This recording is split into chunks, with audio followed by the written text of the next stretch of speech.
అందరికీ నమస్కారం అండి. శైలజ వినిపించే కథల ఛానల్కు స్వాగతం. ఈరోజు మనం బూర్ల నాగేశ్వరరావు గారు రచించిన పాపపుణ్యాలు అనే కథను విందాం. ఈ కథ మార్చి 1975 చందమామలో ప్రచురింపబడింది. తామ్రలిప్తిలో ధనగుప్తుడనే రత్నాల వ్యాపారి ఉండేవాడు. అతను నకిలీ వజ్రాలను మంచి వజ్రాల కింద అమ్మి అక్రమ వ్యాపారం చేసేవాడు. అసలు వజ్రాలనిపించే నకిలీ వజ్రాలను అతను విదేశాలలో కొనేవాడు. అతను ఇలాంటి మోసాలను చాలా యుక్తిగా చేసి సాధ్యమైనంత వరకు బయటపడేవాడు కాదు. ఈ వ్యాపారి తన మనుషులని ఓడలను కొల్లగొట్టడానికి నియమించి వాళ్ళు దొంగతనం చేసిన మీదట తన సరుకు దోచుకున్నారని మిగిలిన వర్తకులతో పాటు తాను కూడా లవోమని ఏడ్చేవాడు. అతను న్యాయమైన వర్తక వ్యాపారి అనే అందరూ అనుకునేవారు. ఒకసారి నావ దిగి వజ్రాలతో ఇంటికి వస్తున్న వ్యాపారికి దారిలో ఒక సన్యాసి ఎదురుపడి అతన్ని ఎగాదిగా చూసి, అయ్యా, గాజు పాత్రలోని రంగునీళ్ళలాగా మీలో ఉన్న పాపం బయటికి కనిపిస్తోంది. అది అగ్నిపర్వతంలాగా మిమ్మల్ని చీల్చుకొని బయటికి వచ్చే ప్రమాదం ఉన్నది, జాగ్రత్త పడు అన్నాడు. వ్యాపారికి ఆ మాట వినగానే దడ పుట్టింది. ఈ విధంగా అతని అసలు రంగు కనిపెట్టినవాడు అంతవరకు ఎవరూ లేరు. ఆ సన్యాసి ఎవరో సిద్ధపురుషుడిలాగా ఉన్నాడనుకుని వ్యాపారి, స్వామి, నన్నేం చేయమంటారు అని అడిగాడు. నువ్వు చేసిన పాపాలను బట్టి ఉంటుంది. భూదానాలు, గోదానాలు చెయ్యి, అన్నదానాలు చెయ్యి, సాధు సన్యాసులకు అన్న సంతర్పణలు చెయ్యి, నీ పాపం శాంతిస్తుంది అన్నాడు సన్యాసి. అలా చేయటానికి నాకేమీ అభ్యంతరం లేదు, కానీ నాకు ఒక క్షణం తీరిక ఉండదు. ఎప్పుడూ దేశాంతరాలలోనే ఉంటూ ఉంటాను. నెలకు ఒకరోజైనా దేశంలో ఉంటానో లేదో. అలాంటప్పుడు ఈ పుణ్యకార్యాలకు తీరిక ఎక్కడా అని వ్యాపారి అడిగాడు. పుణ్యకార్యాలు నీ పేరు మీద నీ భార్య చేసినా చేయవచ్చు అని సన్యాసి వెళ్ళిపోయాడు. వ్యాపారి ఇంటికి వచ్చి తన భార్యతో, రేపటి నుంచి నువ్వు నా పేరు మీద దాన ధర్మాలు చెయ్యి. కొంతకాలం పాటు గోదానాలు, భూదానాలు, పూజలు, వ్రతాలు ఎడాపెడా చెయ్యి. నాకు క్షణం తీరదు. డబ్బు ఖర్చయితే అయింది అన్నాడు. వ్యాపారి భార్యకు ఈ మాట విని ఆశ్చర్యము, ఆనందము కలిగింది. ఆమెకు పుణ్యకార్యాలు చేయటం అంటే చాలా ఇష్టం. కానీ భర్తకు అటువంటివి సరిపడేవి కావు. ఏమిటి సంగతి అని ఆమె అడిగింది. మనం చాలా పాపాలు చేస్తున్నామట. నా శరీరం పాపాల పుట్టట. అది ఎప్పుడో ఒకసారి బద్దలవుతుందట.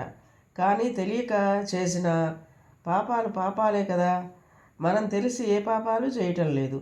వాటికి శాంతి కోసం కొంతకాలం ధర్మకార్యాలు చేద్దాం. వెధవ డబ్బు. ఈ నా శరీరంలో సత్తువ ఉండాలే కానీ ఎంత డబ్బైనా సంపాదించగలను అన్నాడు వ్యాపారి. భార్య చాలా సంతోషించి తనకు ఈ అవకాశం కలిగించిన సన్యాసికి మనస్సులోనే నమస్కారం చేసుకున్నది. ఆమె సంతోషం గమనించి వ్యాపారి, నువ్వు ఇల్లు మాత్రం ధర్మసత్రం చెయ్యకు. వచ్చేవాడని దొంగ వెధవలుంటారు. నీ దాన ధర్మాలన్నీ ధర్మసత్రంలోనే చెయ్యి. మనం ఎంత ధనవంతులమో అందరికీ ఎందుకు తెలియాలి అన్నాడు. మర్నాటి నుంచి ధర్మసత్రంలో పుణ్యకార్యాలు ప్రారంభమయ్యాయి. వర్తకుడు వజ్రాల కోసం విదేశాలకు వెళ్ళిపోయాడు. ఆయన భార్య చేతి మీదుగా గోదానాలు, భూదానాలు, వస్త్రదానాలు, అన్నదానాలు, పూజలు, వ్రతాలు ఎడతెరిపి లేకుండా జరిగిపోతున్నాయి. డబ్బు మంచినీళ్ళలాగా ఖర్చవుతున్నది. కానీ వ్యాపారికి ఇందువల్ల మేలు జరగకపోగా కీడే జరిగింది. అతను దేశం కాని దేశంలో మొట్టమొదటిసారిగా నకిలీ వజ్రాలతో పట్టుబడి జరిమానా కింద తన సరుకు యావత్తు పోగొట్టుకొని 1 ఏడాది పాటు కారాగృహంలో ఉండి సాటి వర్తకుల మధ్య అవమానం పాలై చావు తప్పి కన్నులొట్టపోయి ఇంటికి తిరిగి వచ్చాడు. ఇంట్లో అతనికి గోడలు తప్ప ఏమీ కనిపించలేదు. ఇల్లు సర్వమంగళంగానూ, ధర్మసత్రం నిత్యమంగళంగానూ ఉన్నది. తాను వచ్చిన సంగతి కబురు చేసిన భార్య కదలి రాకపోయేసరికి అతనే భార్య దగ్గరికి వెళ్ళి అక్కడ పోగైన జనాన్ని చూశాడు. అతన్ని ఎవరూ గుర్తించలేదు. అతని భార్య అందరికీ పెడుతూ అతని చేతిలో కూడా ఇంత ప్రసాదం పెట్టి, మీరు వచ్చినట్టు తెలిసింది, కానీ చూశారుగా, వీళ్ళందరినీ వదిలి రావడానికి వీలు కాలేదు అన్నది. వ్యాపారి మండిపడి చేతిలో ఉన్న ప్రసాదం ఆమె ముఖాన కొట్టి, నీచురాలా, నాకన్నా వీళ్ళు నీకు ఎక్కువ, కొంపంతా గుల్ల చేసేశావు. ఇదేనా నేను నిన్ను చెయ్యమన్నది? చేసింది చాలు, ఇక ఇంటికి పద అన్నాడు. తాను చేసిన దాన ధర్మాలు ఇంత ప్రమాదం తెస్తాయని వ్యాపారి భార్య ఊహించలేదు. ఆమె వెంటనే సత్రం ఖాళీ చేసి ఇంటికి వెళ్ళిపోయింది. నేను చేసిన పుణ్యకార్యాల ఫలితమంతా ఏమైనట్టు? మీకు వ్యాపారంలో నష్టం ఎందుకు వచ్చింది అని ఆమె భర్తను అడిగింది. ఆ సంగతంతా నేను చూసుకుంటాను.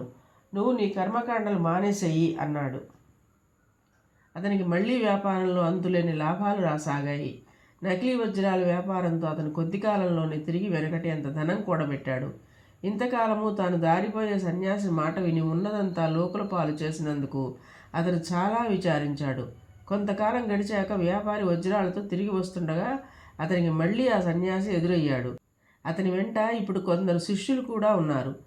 నువ్వు నేను చెప్పిన విధంగా చేసినట్టు లేవు, నీలో మార్పు కనబడటం లేదు అన్నాడు సన్యాసి వ్యాపారితో.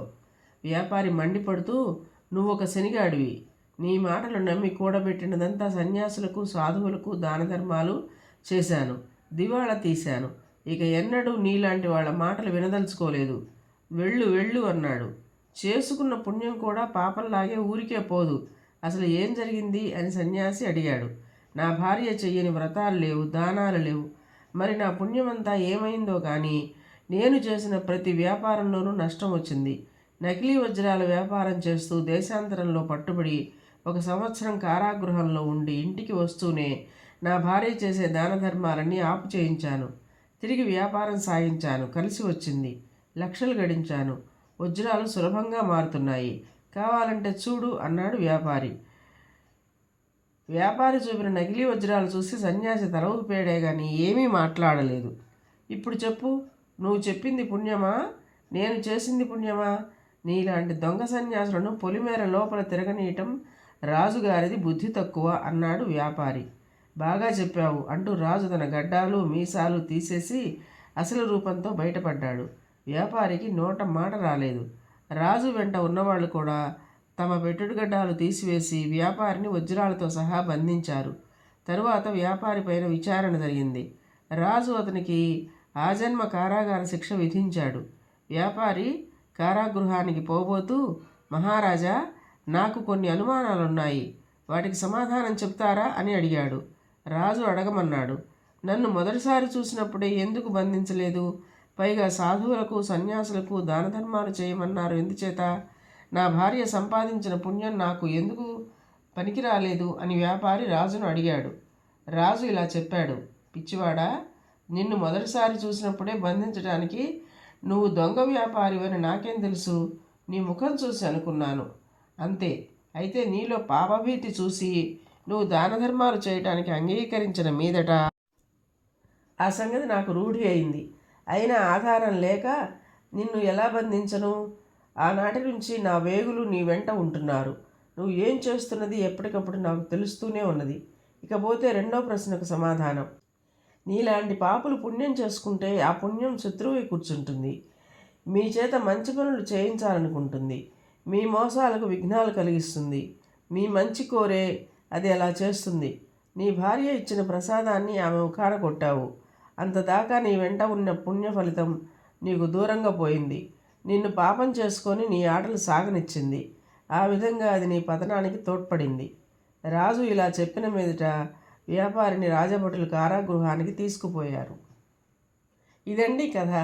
ఈ కథ మీకు నచ్చినట్లయితే లైక్ చేయండి, షేర్ చేయండి, కామెంట్ చేయండి, సబ్స్క్రైబ్ చేసుకొని నన్ను ఎంకరేజ్ చేయండి. నమస్కారం అండి.